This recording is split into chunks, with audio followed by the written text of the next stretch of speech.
Hey, Darren Campbell with Confident Home Solutions, licensed general contractor, builder, remodeler in North Carolina. Got Harley here, and we are talking about the 3 worst tools that we have bought. All right, and we're gonna try to keep this in a quickly manner, and we're gonna try to keep each in a little bit over 3 minutes. First tool is Stanley Hammer. Yep. All right, so we bought one. We possibly bought 2 of these hammers at the same time. We were trying to remember how we came by these hammers, but they were absolutely a horrible hammer. What do you remember of the hammers? He likes the grip. I don't think there was a single thing that I liked on it. Even the magnetic nail holder was not. It didn't work. Oh, I forgot about that. Yeah, that was kind of new when those were coming out. Yeah, it wouldn't hold a nail at all. You know, an 8, let alone a 16. But it was a 16-ounce hammer, I believe. The crown on it, they'd put an extreme amount of crown on it, and they'd radius the edge, and they'd somehow figured out how to make the hammer extremely large on the top to where you couldn't see what you're nailing. And put that Martinez back up there. Now this Martinez is an M1, and it's smooth, but they figured out we've been using this for trim also. We've almost got down to where this is our sole hammer. Both of us have that identical hammer. It's not that we're tool snobs, because this little Stanley right here, 16 ounce. This is an awesome hammer, and he's got a plum. Is that a 16 or a 20? 16. 16. I mean, these both are like in the mid $20, and these are great hammers. But that Stanley that we're talking about was just a horrible hammer.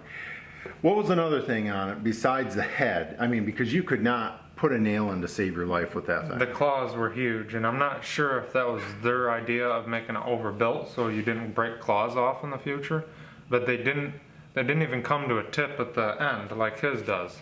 Yeah. They were even worse than this Martinez. They were like a big block over at the end. I don't get what they're. I mean, this goes to a sharp point, and then it's on a. Yeah. It's more than a 45. That's probably a 60 degree. I mean, and then it comes an 1/8 of an inch. That Stanley was what, 1/4 of an inch? Yeah. They're huge. I mean, and I don't know. So one of them went to the neighbor.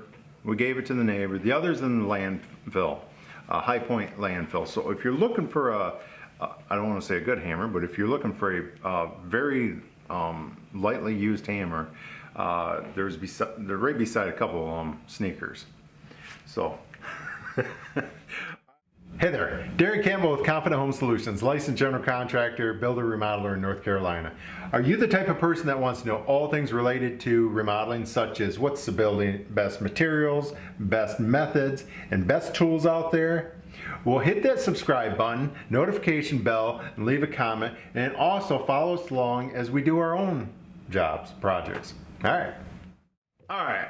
Number 2 holds a special hate in our lives for this brand.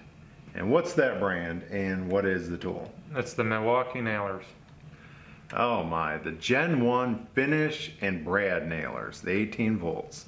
I mean, I remember, I'm not going to mention the YouTuber, but I respect this guy. Well, I respect him a little bit less because he talked me into buying these, but he sugar-coated a video. Because after buying these, I went back and watched the video of how horrible. I mean, I started noticing things in his video that he didn't point out he should have. And I've actually went back and commented in his videos, like, hey, you should have been straightforward with us. I know why they do it. They get these free tools, and they feel obligated. Hey, we can't put a negative review on it. Well, don't review the thing at all. Because, I mean, all it took for us was probably the first board.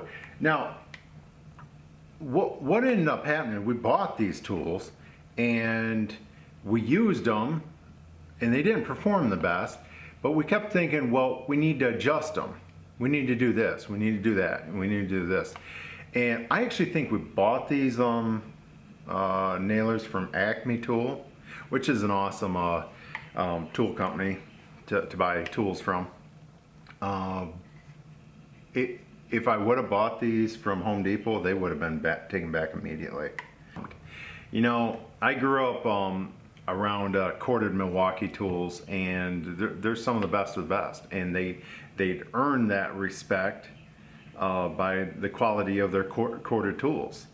And I'm not putting down Milwaukee's cordless tools, but they have seriously flawed my perspective of them as a tool manufacturer from releasing these and not doing a callback. I mean, these things were horrendous. They were total pieces of garbage. But that nailer, the Brad nailer, barely would put the nail flush. It never countersunk it, or it either made it flush or proud.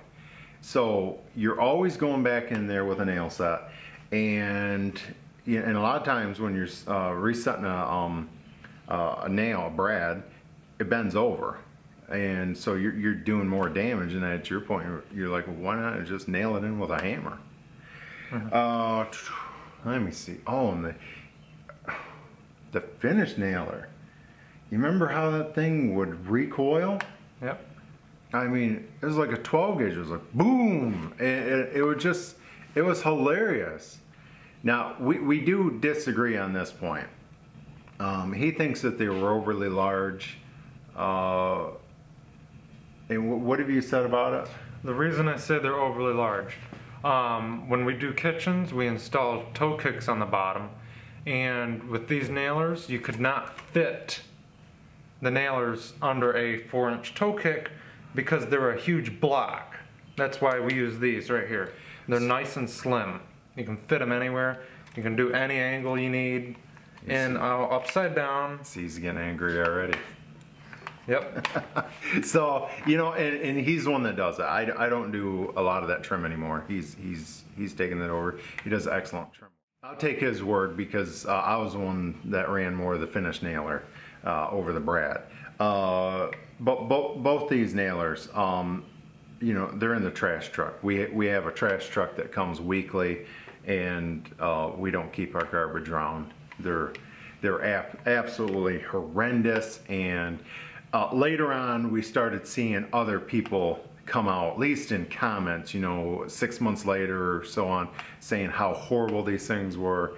And that's where I really got despised or irritated with other people, was they were like, oh, wait for the Gen 2, you know, oh, Milwaukee's going to bring out the best nailer. And I'm like, they should have never brought this one out. This thing is horrible. This is not a nailer. Definitely not finish. I mean, so any respect that they had earned over the years, over their corded circular saws and their sawzalls and, you know, those different tools, ruined it, in my opinion, with bringing that trash out right there. Shame on you, Milwaukee. It ruined a bunch of our time and our money. All right, so yeah, we went back to these. We bought the DeWalt 60 volt flex volt compressor, and these nailers are so much smaller. Plus, this has always been the only option right here, as far as I'm concerned, as far as a pin nailer. That Brad right there, you know, this definitely is not one of the ones that comes in the kits. That's going to be one of the nicer Brad. And then of course we have the stapler, which we use to staple all the time. More and more, I've learned that the staples have huge advantages over the Brads if you can hide that head. And all right, I think we've thrown enough hate towards Milwaukee. I feel as though this video is almost becoming a closure video, you know, to where we can let all of our anxiety and our let the peoples know. The peoples. This video is for the peoples. All right, hey, what are we moving on to? Oh, hey, so third. What's the third one? DeWalt 20 volt D-handle jigsaw 1st gen. All right, so this one, This one didn't cost us any money. And why I say that is it cost us time. We bought the tool, brought it back, and I was running it right here in the shop, and cut a couple things, and it kept throwing blades. And he's like, "What?" He's like, "Get out of the way." So let me use it. I started throwing blades. I was laughing. Now we typically use Bosch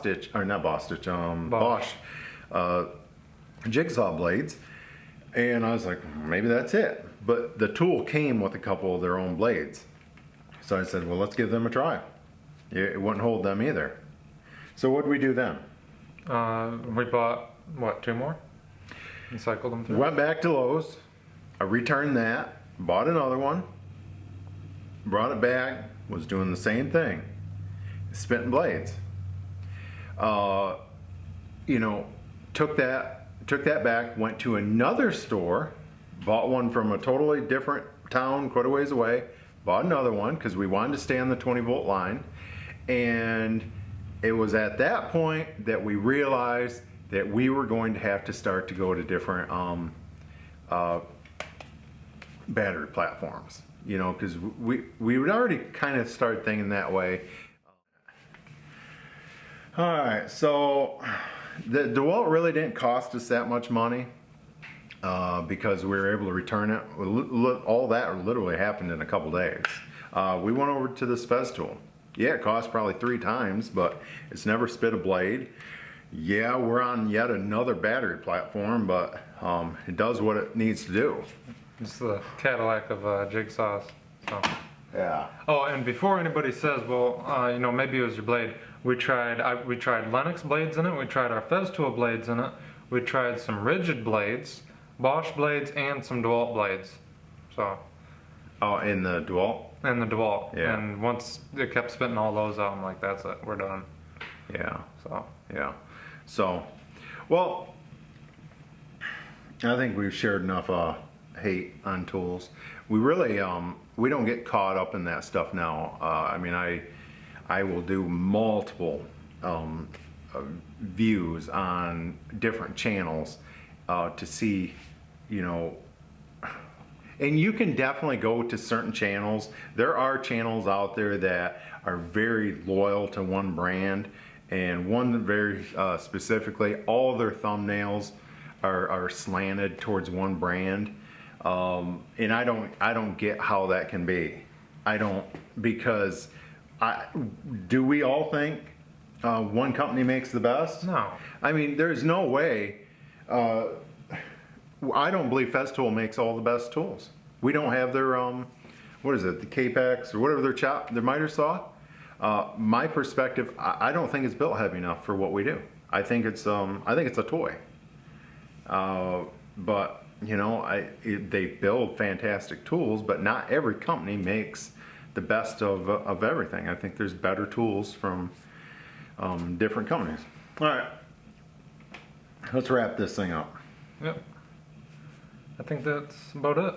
So if you have a tool that you want to add in the comment down below that you think's a real winner or dud or what have you, leave it down below. All right.